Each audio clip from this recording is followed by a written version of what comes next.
আসসালামু আলাইকুম, কেমন আছেন সবাই? চলে আসলাম আরো একটি ভিডিও নিয়ে। ক্যাপশন দেখে ইতিমধ্যে বুঝতে পেরেছেন আমি আজকে কোন টপিকটা নিয়ে কথা বলবো। তাহলে আর দেরি না করে মূল টপিকটা নিয়ে কথা বলা যাক। আমার অনেক ঠান্ডা লেগেছে, তাই গলার স্বরটা এমন হয়েছে, প্লিজ অ্যাডজাস্ট করে নেবেন। তো যা বলছিলাম, মাটির সঙ্গে বাঙালিদের রয়েছে এক গভীর সম্পর্ক। মাটির তৈরি মৃৎশিল্পগুলো যুগ যুগ ধরে আমাদের ঐতিহ্যকে ধরে রেখেছে।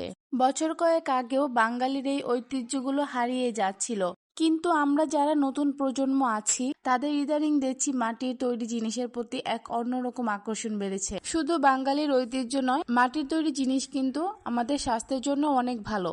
গবেষণা করে দেখা গেছে মাটির তৈরি জিনিসে আমাদের স্বাস্থ্যের জন্য ক্ষতিকারক কোনো উপাদান নেই। আমি জানি না আপনারা কেউ মাটির কলসের পানি খেয়েছেন কিনা।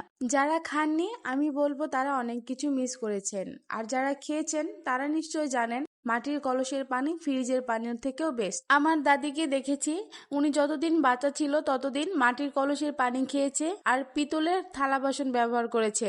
আগের দিনের মানুষ আমাদের মতো এত ভেজাল জিনিস ব্যবহার করেনি, তাই হয়তো তারা অনেক সুস্থ থাকতো। বেশ কয়েকদিন ধরে ভাবছিলাম মাটির তৈরি জিনিস কিনবো, তাই সেদিন চলে গিয়েছিলাম মাটির তৈরি জিনিস কেনার উদ্দেশ্যে। আমাদের এখানে একটি কুটির শিল্প আছে, এখানে মাটির তৈরি সব জিনিস পাওয়া যায়। এখানে 10 টাকা থেকে শুরু করে 5,000 টাকার মাটির জিনিসও আছে, আর এখানে থাকা প্রত্যেকটা জিনিস খুব বেশি কোয়ালিটিফুল।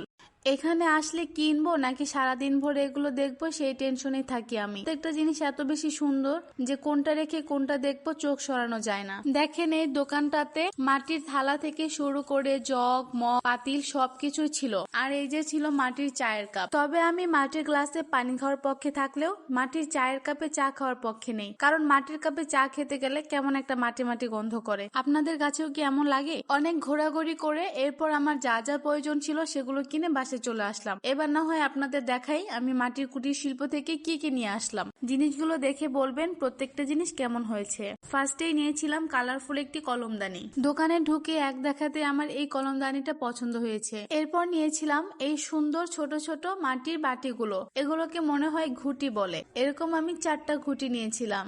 এর সাথে নিয়েছিলাম মাটির একটি বড় বাটি। এই বাটিটা নিয়েছিলাম মূলত ভর্তা রাখার জন্য। এরপর ছিল আমার সবচেয়ে পছন্দের একটি জিনিস, এটা হচ্ছে মাটির একটি ব্যাগ। দেখতে একদম সত্যিকার মিষ্টি কুমড়োর মতো। এখন এই জিনিসটাতে আমি টাকা রাখবো নাকি শোপিস করে রাখবো এটাই বুঝতে পারছি না। এরপর ছিল মাটির একটি কড়াই। এই পর্যন্ত যে আমি কয়টা কড়াই ভেঙেছি তার হিসাব নেই, কিন্তু এইবার দোকানদার মামা আমাকে শিখিয়ে দিয়েছে কিভাবে মাটির কড়াই ব্যবহার করতে হয়। নেক্সট একটা ভিডিওতে আমি আপনাদেরও শিখিয়ে দিব কিভাবে মাটির কড়াই ব্যবহার করলে ভাঙার সম্ভাবনা থাকবে না। সবশেষে নিয়েছিলাম এখানে একটা কয়েলদানি। আজকের মতো এটুকু ছিল আমার ভিডিও। আবার দেখা হবে পরবর্তী কোনো ভিডিওতে। ততক্ষণ সুস্থ এবং ভালো থাকবেন। আল্লাহ হাফেজ।